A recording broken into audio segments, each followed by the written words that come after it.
You know, I felt like we were doing a lot of things right.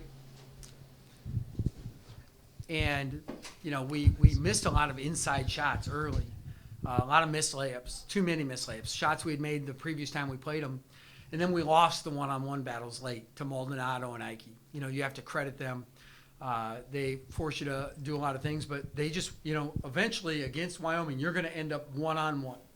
Now, you can double, and we did for a while, but even then, you're going to end up one-on-one somehow.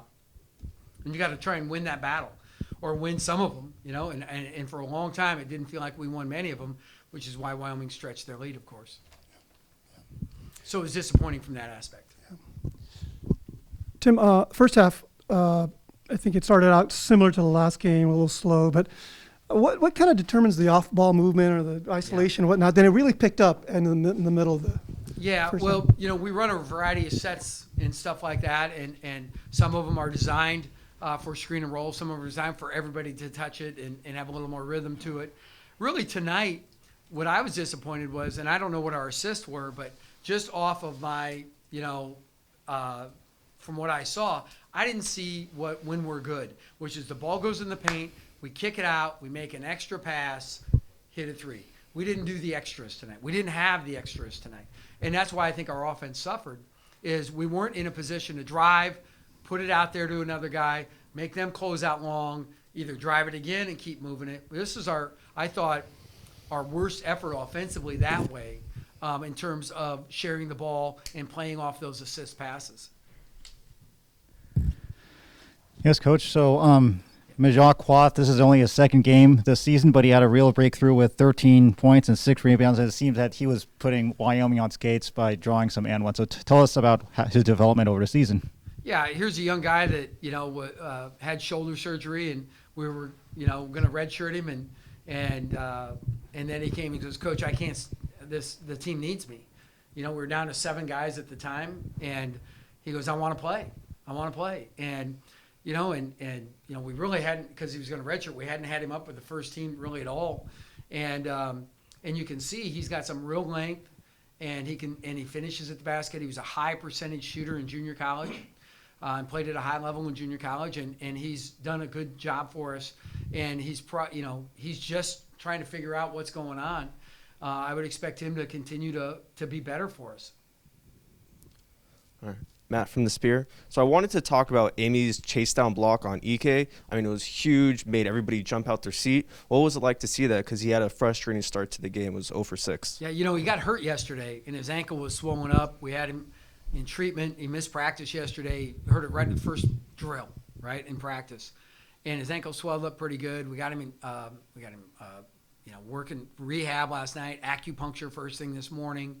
And so he was playing on one leg. So for him to go down there really on on a bum leg and jump up and make that play is pretty impressive. And that's, I think, why the guys were so fired up, is they know how bad he was hurting. And you could see it. His first free throw was short, barely grazed the front of the rim. You know, just didn't have the lift on some of his shots. Still made a couple threes, I think. But you could see he just didn't have the same pop in his legs. And that's just kind of been the story of our year. Like every time you turn around, like some guy's laying on the floor and you're like, what's going on? Yeah. And the kind of damned if you do, damned if you do, whatever, with the size and strength of like Ike and Maldonado, and they're just backing things in. You're doubling and whatnot, and they're spinning off. What else can you do with the limited alignment? We went and mixed a little bit of zone too, but then Maldonado scored 4 times over our big guys, you know, because we were in single coverage. We knew it would be our big guys, and we're like, we know if Ike went, we wanted to go, you know, make it more miserable for him. And he did a good job countering. But you got to credit Maldonado. He scored over our big guys, our 4s and 5s. And but he's a 6'7" guy too. You know, even though he's a point guard, he's got exceptional length and athleticism. But you have to credit him. And but you know, you'd like to think you're going to win some of those battles with your bigs against their guards, and we didn't. We didn't win any of them late in the game. That's why he got away from us. Yes, Coach, it's Andrew from 24/7 Sports. Forgot to introduce myself earlier. Now, I know that coaches generally are not allowed to comment on the officiating, but I saw this moment when Majak got called for an illegal screen, and then you were yelling at the refs for like a good 10 seconds. I heard something about a flop, so tell us what you had seen on that play. Yeah, it's just, you know how there's yin and yang in everything, correct? I mean, and so the refs are the government. Nobody likes to pay taxes, and I'm one of those guys. And I felt like, you know, if a guy's going to try and take a charge, right, it needs to be a legitimate play. And I just felt like it wasn't a legitimate play. I thought he was falling out too early. And the officials and I talked about it. I talked to a couple different guys later when I wasn't angry. But at the same time, I think you have to fight for your guys a little bit. And I want them to feel my intensity. I want them to feel, because we have to rise to the occasion in a game like this. And I'm not so sure all of our guys rose to the occasion, so to speak. And that's what we're talking about from the very beginning, about a self-expectation and a program expectation. And until we have that every day, because we did a lot of things right that could have put us ourselves in a chance to be ahead at halftime instead of down by a few.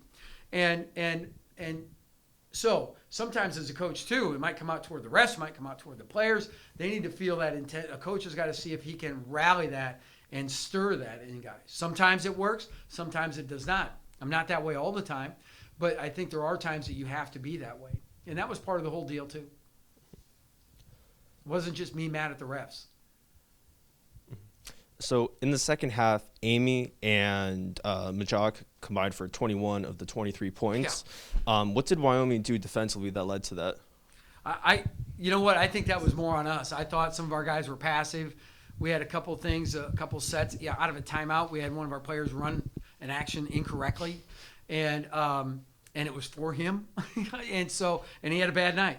So, you know, again, that goes to that mental expectation and that mental readiness. And so I think we did it to ourselves as much as anything. Credit Wyoming. I thought they did a good job. They were very solid. But I just thought we were too passive or too scattered, you know, to play well and play effectively against a team that quality. Coach, with Majok, you mentioned he had a shoulder injury. Was he still that way? I mean, his footwork looks great. His acrobatic up there, and he's like Inspector Gadget. Yeah.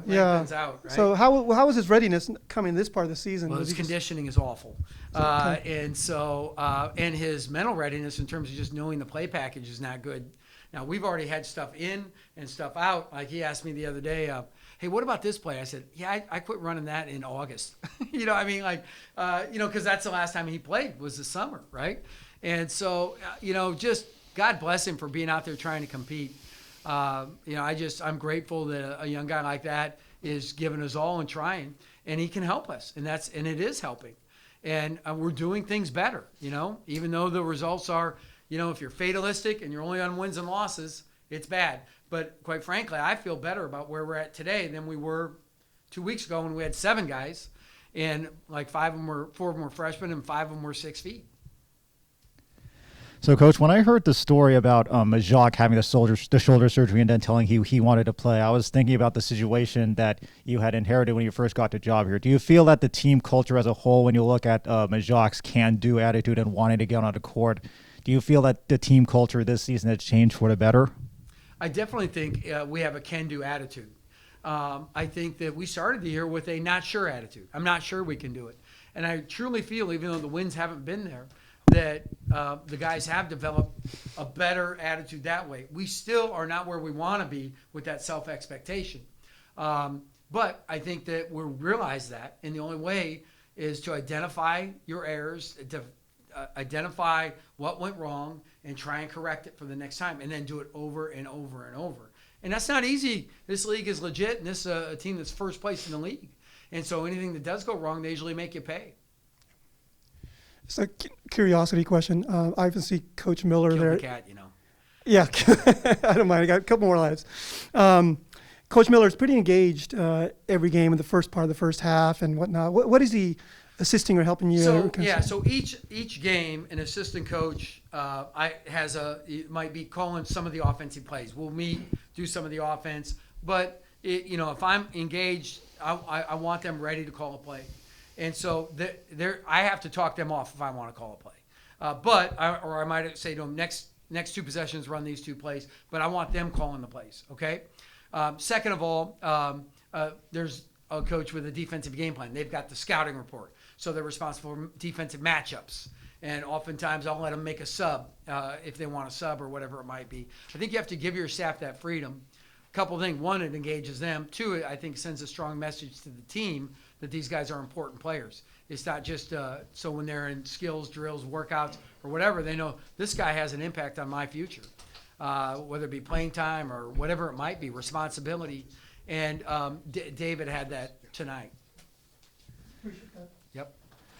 Thanks. So, Coach, so like you were saying earlier, the Mountain West is a legit league, and so as I speak, the NET rankings have 3 teams in the top 50 and 3 are in the 50. So it's pretty clear you've walked into a buzzsaw. How stacked do you think the conference looks compared to your time at CSU? When I left the league, so the American didn't exist, okay?